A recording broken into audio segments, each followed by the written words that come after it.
Medical കോളേജിൽ ശസ്ത്രക്രിയാ ഉപകരണങ്ങളില്ലെന്ന നിലപാടിൽ ഉറച്ച് ഡോക്ടർ ഹാരിസ് ചിറക്കൽ രാഷ്ട്രീയ ഉദ്ദേശത്തോടെയല്ല പ്രശ്നങ്ങൾ ചൂണ്ടിക്കാട്ടിയത്, സത്യമാണ് പറഞ്ഞത്. ഇക്കാര്യത്തിൽ നിലപാടിൽ ഉറച്ചു നിൽക്കുന്നതായും അദ്ദേഹം വീണ്ടും വ്യക്തമാക്കി.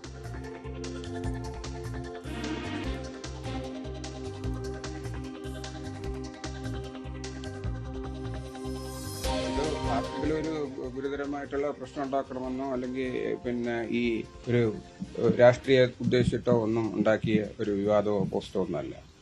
മാത്രമല്ല, ഇന്ന് ഞാൻ ഇത് മീഡിയയെ അഭിമുഖീകരിക്കുന്നത് ഇതുപോലൊരു വ്യാജ പോസ്റ്റ് വല്ലതും ഇട്ടിട്ട് ഞാൻ കയറി വിളിച്ചിരിക്കുന്നു എന്ന് ജനങ്ങൾ മനസ്സിലാക്കണ്ട എന്ന് വിചാരിച്ചിട്ടാണ്. ഞാൻ ഇട്ട കാര്യങ്ങളെല്ലാം പരമാർത്ഥമാണെന്നും അതിൽ വിശദീകരണം തരാനാണ് രാവിലെ ഞാൻ മീഡിയയെ അഭിമുഖീകരിക്കാൻ തയ്യാറാകുന്നത്. പ്രശ്നങ്ങൾ നേരത്തെ തന്നെ ആരോഗ്യമന്ത്രിയുടെ ഓഫീസിനെ അറിയിച്ചിരുന്നു എന്ന കാര്യം കൂടി അദ്ദേഹം വ്യക്തമാക്കുന്നു. പക്ഷേ ഇടപെടലുണ്ടായില്ല. ആരോഗ്യമന്ത്രിയുടെ PSനെയാണ് ഇക്കാര്യങ്ങൾ കൃത്യമായി ധരിപ്പിച്ചത്. പക്ഷേ ഒരു ഇടപെടലും ഉണ്ടായിട്ടില്ല എന്നുകൂടിയാണ് അദ്ദേഹം പറയുന്നത്. വളരെ ഗതികേടിലാണ് മെഡിക്കൽ കോളേജിന്റെ പ്രവർത്തനം. ഇക്കാര്യത്തിൽ സർക്കാരിന്റെ ഭാഗത്ത് നിന്ന് ഇടപെടൽ ഉണ്ടായില്ല എന്ന കാര്യം കൂടിയാണ് ഡോക്ടർ ഹാരിസ് ചിറക്കൽ വ്യക്തമാക്കുന്നത്. ഒരിക്കൽ സജീവൻ സാർ എന്നെ വിളിപ്പിച്ചിരുന്നു. സജീവൻ സാറിന്റെ ഒരു പേഷ്യന്റ് വന്നപ്പോൾ ഞാൻ അവരെ ശ്രദ്ധിച്ചില്ല, അവരോട്ട് ഞാൻ അവരെ വഴക്ക് പറഞ്ഞു എന്നൊക്കെ പറഞ്ഞിട്ട് എന്നെ സജീവ സാർ വിളിപ്പിച്ചിരുന്നു. അപ്പം ഞാൻ അവിടെ പോയി കാര്യങ്ങൾ വിശദീകരിച്ചു കൊടുത്തു. ഒരു വർഷമെങ്കിലും ആയി കാണുമെന്നാണ് തോന്നുന്നത്. ഞാനത് കൃത്യമായിട്ട് ഓർക്കുന്നില്ല. അദ്ദേഹത്തെ കൂടുതൽ സമയം വിനിയോഗിച്ചത് ഞാൻ ഈ ഡിപ്പാർട്ട്മെന്റിന്റെ ഇത്തരം ഡെഫിഷ്യൻസീസ് അദ്ദേഹത്തിന് ബോധ്യപ്പെടുത്താനാണ് കൂടുതൽ സമയം ഞാൻ ഉപയോഗിച്ചത്. അതിനുശേഷം ഞാൻ അന്ന് തന്നെ അദ്ദേഹത്തിന്റെ നമ്പർ വാങ്ങിക്കുകയും ഇതുപോലെ വാട്സാപ്പിൽ അദ്ദേഹത്തിന് കാര്യങ്ങൾ ഞാൻ അറിയിക്കുകയൊക്കെ ചെയ്തിരുന്നു. അത് എന്റെ അറിവിൽ എന്നെ നേരിട്ട് ഇവരാരും പിന്നീട് ഇതിനെപ്പറ്റി ഡോക്ടർ എന്താണ് ഇവിടുത്തെ ബുദ്ധിമുട്ടുകൾ എന്താണോ എന്തെങ്കിലും പരിഹരിച്ചിട്ടുണ്ടോ, എന്താണ് ഡോക്ടറുടെ പ്രശ്നം, അല്ല ഡോക്ടർ എന്റെ ഡിപ്പാർട്ട്മെന്റിന്റെ പ്രശ്നം എന്ന ഒരു രീതിയിലും ഒരു തരത്തിലുള്ള ഫോളോ അപ്പ് ഉണ്ടായിട്ടില്ല. എന്ന് മാത്രമല്ല, അതിന് ശേഷം വന്നിട്ടുള്ള ഈ പല രാഷ്ട്രീയ പ്രമുഖരോടും ഞാൻ ഡിപ്പാർട്ട്മെന്റിലെ കൊണ്ടു നടന്ന് ഇതിനകത്തുള്ള പ്രശ്നങ്ങളൊക്കെ അവരെല്ലാം നേരിട്ട് പറഞ്ഞു കൊടുക്കുകയും ഇതിന് പല രീതിയിൽ പിന്നീട് അവരെ വാട്സാപ്പിലൊക്കെ എഴുതി കൊടുക്കുകയും ഒക്കെ ചെയ്തിരുന്നതാണ്. അല്ല, അതിന്റെ രസകരമായ കാര്യം, അന്ന് ഞാൻ അദ്ദേഹത്തിനെ കാണാൻ പോയപ്പോൾ എന്റെ കൂടെ പ്രിൻസിപ്പൽ ഉണ്ടായിരുന്നു, ലിനറ്റ് മാഡം ഉണ്ടായിരുന്നു. ലിനറ്റ് മാഡത്തിന്റെ സാന്നിധ്യത്തിൽ, ലിനറ്റ് മാഡത്തിന്റെ കഴിഞ്ഞ മാഡത്തിന്റെ കൂടെ ഒപ്പമാണ് ഞാൻ ഇദ്ദേഹത്തിനെ കാണാൻ പോയതും കാര്യങ്ങൾ പറഞ്ഞതും. അന്ന് അവിടെ വെച്ച് അദ്ദേഹം സൂപ്രണ്ടിനെ വിളിച്ച് ഡോക്ടറുടെ പ്രശ്നങ്ങളൊക്കെ പരിഹരിക്കണമെന്ന് എന്റെ സാന്നിധ്യത്തിൽ അദ്ദേഹം പറഞ്ഞതാണ്. രോഗികൾ തന്നെ ഉപകരണങ്ങൾ വാങ്ങിത്തന്നാൽ ശസ്ത്രക്രിയ മുടങ്ങില്ല. അതാണ് ഇപ്പോഴത്തെ സാഹചര്യം. ഇരുന്ന് ഉപകരണങ്ങൾ വാങ്ങേണ്ട ഗതികേടാണ് ഇപ്പോഴുള്ളത്. പല സ്വകാര്യ കമ്പനികളും സഹായിക്കുന്നത് കൊണ്ട് മാത്രമാണ് പിടിച്ചു നിൽക്കുന്നത് എന്ന കാര്യം കൂടി ഡോക്ടർ വ്യക്തമാക്കുന്നു. ഇതിപ്പോ മുടങ്ങാത്തതിന്റെ ഒരു രഹസ്യം അത് ഇന്നലെ ഞാൻ പറഞ്ഞിരുന്നു. ഇത് പല ഉപകരണങ്ങളും പേഷ്യൻസ് തന്നെ വാങ്ങിച്ചു തരികയാണ്. ഇപ്പോൾ രോഗികൾ തന്നെ വാങ്ങിച്ചു തരികയാണ്. രോഗികൾ ഇപ്പൊ RIRS എന്ന് പറഞ്ഞൊരു ഒരു ഓപ്പറേഷൻ RIRS, അത് നിങ്ങൾ അന്വേഷിച്ചാൽ അറിയാം. നിങ്ങൾ യൂറോളജി വന്നിട്ടുള്ള ഏതെങ്കിലും രോഗികളോട് ചോദിച്ചാൽ പറയാം നിങ്ങൾ എത്ര രൂപയാണ് ഇതിന് ഹോസ്പിറ്റലിൽ അടച്ചതെന്ന് പറഞ്ഞു കഴിഞ്ഞാൽ അവർ ആ എമൗണ്ട് പറഞ്ഞു തരും. ഞാൻ കള്ളം പറയുന്നതാണോന്നറിയാം. അത് അവരുടെ കയ്യിൽ നിന്ന് പിരിച്ച് നമ്മളെ ഓരോ ഉപകരണം കമ്പനിയിൽ നിന്ന് ഞാൻ വാങ്ങിച്ചിട്ട് ആ പൈസ അവർ ഷെയർ ചെയ്ത് കമ്പനിക്ക് അടയ്ക്കുകയാണ്. ഇങ്ങനെയാണ് RIRS അറിഞ്ഞാലുള്ള ശസ്ത്രക്രിയ നടന്നു പോകുന്നത്. അത് സർക്കാരിനല്ല, ഞാൻ അധികാരികൾക്ക് ഞാൻ ഈ RIRS അറിഞ്ഞ ഉപകരണം ആവശ്യത്തിന് വാങ്ങിച്ചു തരണമെന്ന് പറഞ്ഞിട്ട് പല പ്രാവശ്യം അറിയിച്ചിട്ടുള്ളതാണ്. എനിക്ക് മുമ്പിരുന്ന ഹെഡ് ഓഫ് ഡിപ്പാർട്ട്മെന്റ് അറിയിച്ചിട്ടുള്ളതാണ്. അതിന്റെ കടലാസുകളൊക്കെ ഉണ്ട്.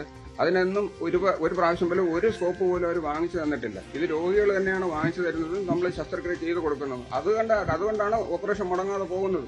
അത് മാത്രമല്ല, ഈ ഉപകരണം മാത്രമല്ല, പല ഈ ആക്സസറീസും നമ്മൾ പേഷ്യൻസ് വാങ്ങിച്ചു തരികയാണ്. പിന്നെ മാത്രമല്ല, നമ്മൾ മെഡിക്കൽ കമ്പനിക്കാരെ കൊണ്ടും അല്ലാതെയും ഒക്കെ പലരെ കൊണ്ടും ഔദാര്യം, UST ഗ്ലോബൽ എന്ന് പറഞ്ഞ സംഘടന, അങ്ങനെ ഒക്കെ അവരുടെ കയ്യിൽ നിന്നൊക്കെ നമ്മളിങ്ങനെ അപേക്ഷിച്ച് നമ്മൾ റിക്വസ്റ്റ് ചെയ്തും എരന്നും ഒക്കെയാണ് ഉപകരണങ്ങൾ വാങ്ങിച്ചു വെച്ചിട്ട് നമ്മൾ ഇത് പലപ്പോഴും ചെയ്ത് തീർക്കുന്നത്. അതുകൊണ്ട് ശസ്ത്രക്രിയ മുടങ്ങുന്നില്ല എന്ന് പറയുന്നത് ഇതൊക്കെ കാരണങ്ങളാണ്. ഇങ്ങനെയൊക്കെയാണ്. ഇത് യൂറോളജി വകുപ്പിന്റെ മാത്രം അവസ്ഥയില്ല. മെഡിക്കൽ കോളേജിലെ എല്ലാ വകുപ്പുകളിലും ഇത്തരം പ്രശ്നങ്ങൾ ഉണ്ടെന്ന് കൂടി ഡോക്ടർ പറയുന്നു. രോഗികളോട് കടപ്പാട് ഉള്ളതിനാലാണ് സത്യം പറയുന്നതെന്നും ഡോക്ടർ ഹാരിസ് ചിറക്കൽ പറഞ്ഞു.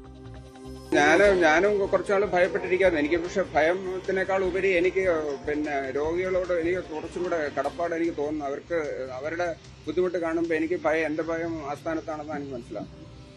അതിൽ വലിയ കാര്യമില്ല. കാരണം ഇതിനകത്ത് ഒരു തീരുമാനം ഉണ്ടാവണം എന്നുള്ളതാണ് എന്റെ അഭിപ്രായം. അല്ല, ഇത് മന്ത്രിയെ അല്ല ഞാൻ കുറ്റം പറയുന്നത്. ഇവിടെയുള്ള നമ്മുടെ ഹോസ്പിറ്റലിന്റെ മേലധികാരികളാണ് ഇത് കുഴപ്പമില്ല എന്ന് മേളിലേക്ക് അറിയിക്കുന്നത്. അങ്ങനെയാണ് പറയാനുള്ളത്. മിനിസ്റ്റർ അറിയുന്നുണ്ടാവില്ല. രാവിലെ ഒരു RJDയുടെ ഒരു നേതാവിനെ വിളിച്ചിരുന്നു. അദ്ദേഹം പറയുന്നത് സൂപ്രണ്ടിനെ വിളിച്ചപ്പോൾ ഇവിടെ കുറെ കുഴപ്പമൊന്നുമില്ല, എല്ലാ കാര്യങ്ങളും കൃത്യമായിട്ട് നടക്കുന്നുണ്ട്, ഡോക്ടർ പറയുന്നത് വെറുതെയാണ്, ഓപ്പറേഷൻ മാറ്റിവെച്ചിട്ടില്ല, ഇത്ര ദിവസം ഓപ്പറേഷൻ നടക്കുന്നുണ്ടല്ലോ, വേറെ ഡിപ്പാർട്ട്മെന്റിലൊന്നും കുഴപ്പമില്ലല്ലോ എന്നൊക്കെയാണ് സൂപ്രണ്ട് പറയുന്നത്. അപ്പൊ സൂപ്രണ്ട് ഒരുപക്ഷെ മേലധികാരികളെ അറിയിക്കുന്നുണ്ടാവില്ല, മിനിസ്റ്റർക്ക് അറിയുന്നുണ്ടാവില്ല ഇതിനെപ്പറ്റി. മിനിസ്റ്റർക്കോ ഭരണത്തിലുള്ളവർക്കോ ഇതിനെപ്പറ്റി ഇവിടെ നടക്കുന്ന പ്രശ്നങ്ങളെ പറ്റി അറിവുണ്ടാവില്ല. കാരണം ഇത് ഇവിടെ വെച്ച് ഇത് കവറപ്പ് ചെയ്ത് പോകുമെന്നാണ് എനിക്ക് തോന്നുന്നത്.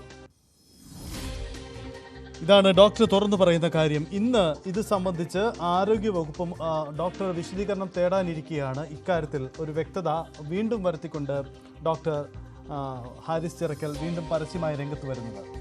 ഡാൻ കുര്യൻ ചേരുന്നുണ്ട്. ഡാൻ, ഈ വിഷയത്തിൽ ഈ വാർത്ത വന്നു ഉടൻ തന്നെ മന്ത്രി നൽകിയ വിശദീകരണം ഇങ്ങനെയൊരു സംഭവമില്ല, ശസ്ത്രക്രിയകളൊന്നും തന്നെ മുടങ്ങിയിട്ടില്ല, ഇങ്ങനെ ഒരു സംഭവം തന്റെ ശ്രദ്ധയിൽ വന്നില്ല എന്നാണ്. പക്ഷേ ഇന്ന് അദ്ദേഹം പറയുന്നത്, ഡോക്ടർ ഇന്ന് പരസ്യമായി തന്നെ പറയുന്നത്, മന്ത്രിയുടെ ഓഫീസിനെ താൻ 1 വർഷം മുമ്പ് തന്നെ കാര്യങ്ങൾ ധരിപ്പിച്ചിരുന്നു എന്നതാണ്.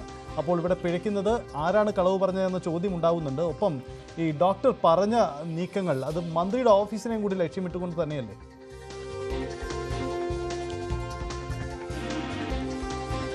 സജിത്ത്, ഇന്നലെ അദ്ദേഹം ഫേസ്ബുക്ക് പോസ്റ്റിലൂടെ വ്യക്തമാക്കിയ കാര്യങ്ങൾ പിന്നീട് ഉന്നതതല ഇടപെടലിനെ തുടർന്ന് അദ്ദേഹം അത് പിൻവലിച്ചിരുന്നു.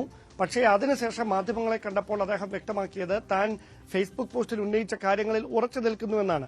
അത് തന്നെയാണ് പിന്നീട് അങ്ങോട്ട് വീണ്ടും ആവർത്തിക്കുന്ന സാഹചര്യം ഇപ്പോൾ ഇന്ന് രാവിലെ മന്ത്രിയുടെ ഭാഗത്ത്, ഡോക്ടർ ഹാരിസ് ചിറക്കലിന്റെ ഭാഗത്തു നിന്നുണ്ടായിരിക്കുന്നത്. അതായത് മന്ത്രിയെയോ മന്ത്രിയുടെ ഓഫീസിലെയോ അല്ല താൻ കുറ്റപ്പെടുത്തുന്നത്. ഇതുമായി ബന്ധപ്പെട്ട വിവരങ്ങൾ കൃത്യമായി തന്നെ മെഡിക്കൽ കോളേജ് ആശുപത്രിയുടെ സൂപ്രണ്ടിനെയും പ്രിൻസിപ്പലിനെയും താൻ അറിയിച്ചതാണ്. അത് മേലധികാരികൾ കൃത്യമായി അത് സർക്കാരിന്റെ ഉന്നത വൃത്തങ്ങളെ അത് അറിയിക്കുന്നതിൽ അവർക്ക് ബോധപൂർവമായ വീഴ്ച സംഭവിച്ചു എന്ന ഒരു ആക്ഷേപമാണ്, വിമർശനമാണ് ഡോക്ടർ ഹാരിസ് ചിറക്കൽ ഇന്ന് ആവർത്തിക്കുന്നത്. അദ്ദേഹം പറഞ്ഞു വെക്കുന്നത്, അപേക്ഷിച്ചും ഇരന്നും മടുത്തു, ഉപകരണങ്ങൾക്ക് വേണ്ടി അപേക്ഷിച്ച് കാലുപിടിക്കേണ്ട ഗതികേടിലാണ്, അത് സ്വകാര്യ ആശുപത്രികളെ സഹായിക്കുന്നതിന് വേണ്ടിയുള്ള നീക്കങ്ങളാണ് എന്ന ആക്ഷേപങ്ങൾ വരെ കേൾക്കേണ്ടി വരുന്ന ഒരു സാഹചര്യത്തിലാണ് ഇങ്ങനെ ഒരു വിശദീകരണവുമായി താൻ രംഗത്തെത്തുന്നതെന്നാണ്. അതായത് സത്യം പറയുന്നതിന്റെ പേരിൽ താൻ ഒറ്റപ്പെട്ടാൽ ഒറ്റപ്പെട്ടോട്ടെ, താൻ തനിച്ചല്ല സംസാരിക്കുന്നത്, ഡിപ്പാർട്ട്മെന്റിന് വേണ്ടിയാണ് എന്നൊക്കെ അദ്ദേഹം ഉറച്ച ശബ്ദത്തിൽ പറയുമ്പോൾ അത് കേവലം യൂറോളജി വിഭാഗത്തിൽ മാത്രം ഒതുങ്ങി നിൽക്കുന്ന ഒരു പ്രശ്നം അല്ല എന്ന തരത്തിലുള്ള സൂചനകൾ നൽകിക്കൊണ്ടാണ് അദ്ദേഹം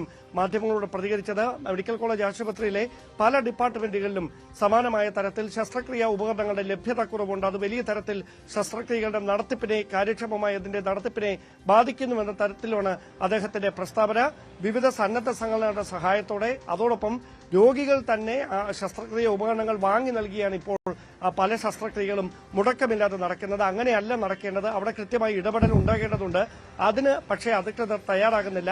വകുപ്പ് മന്ത്രിക്കെതിരെ താൻ ഒരു ആക്ഷേപവും ഉന്നയിക്കുന്നില്ല. പക്ഷേ മന്ത്രി ഇത് അറിയിക്കേണ്ടവർ മൌനം പാലിക്കുകയാണ്. ഈ സംഭവങ്ങൾക്ക് ശേഷവും അവർ മൌനം തുടരുകയാണ്. അങ്ങനെ ഒരു കുഴപ്പമേ ഇല്ല എന്നാണ് മെഡിക്കൽ കോളേജ് ആശുപത്രി സൂപ്രണ്ടും പ്രിൻസിപ്പളും ഒക്കെ വ്യക്തമാക്കുന്നത്. അതൊരിക്കലും അംഗീകരിക്കാനാവില്ല എന്ന് കൂടിയാണ് ഡോക്ടർ ഹാരിസ് ചിറക്കൽ മാധ്യമങ്ങളോട് വ്യക്തമാക്കിയത്. നമുക്ക് ലഭിക്കുന്ന സൂചന അനുസരിച്ച് വൈകാതെ തന്നെ ആരോഗ്യവകുപ്പ് ഈ വിഷയത്തിൽ ആഭ്യന്തര അന്വേഷണം നടത്തും. ഡോക്ടർ ഹാരിസ് ചിറക്കലിൽ നിന്ന് യൂറോളജി വിഭാഗത്തിന്റെ മേധാവിയാണ് അദ്ദേഹത്തിൽ നിന്ന് വിശദീകരണം തേടും. ആ വിശദീകരണം തൃപ്തികരമല്ല എങ്കിൽ അദ്ദേഹത്തിനെതിരെ വകുപ്പ് തല നടപടിയിലേക്ക് വരെ കടക്കാനുള്ള സാധ്യതയാണ് നിലനിൽക്കുന്നത്.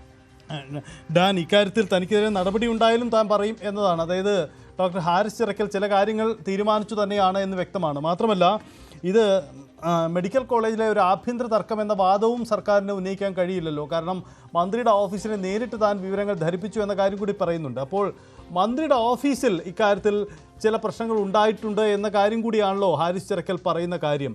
അപ്പോൾ അത് ഈ മന്ത്രിയുടെ അല്ലെങ്കിൽ ആരോഗ്യവകുപ്പിൻ്റെ നടപടിയെ പ്രതിരോധത്തിലാക്കുന്നില്ലേ യഥാർത്ഥത്തിൽ?